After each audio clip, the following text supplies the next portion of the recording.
Good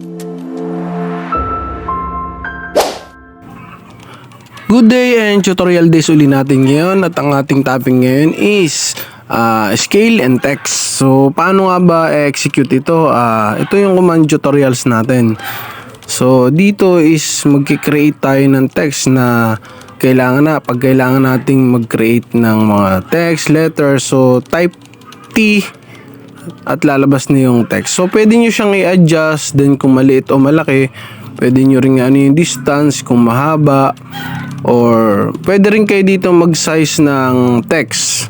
So ito, tinype ko na, kunwari erase. So pwede nyo yung i-scale kasi paglabas na is wala talaga yung size. So ayun, nakita nyo maliit lang yung kinalabasan kasi basta ko lang siya clinic na wala akong scale kung gaano siya kalaki ang size ng text natin. So pwede ko siyang i-click, then click mo sa edit yun, na pwede mo siyang i-drag ng ganyan. So napapalaki, napapalit. Pero syempre, specified pa rin dito yung text height at size na kailangan. Yun yung standard. So ang tinype ko dito is parang size 25. So ito yung kasing laki nung size nung word na text dito sa katabi lang. So nakita nyo naman, so kailangan talaga siya ng standard na text na size kung ano yung kailangan yung gamitin.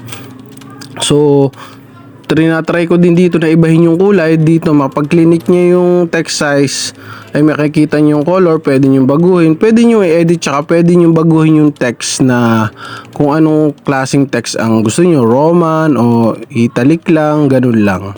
So pwede nyo siyang mabago, depende sa ayon sa gusto nyo.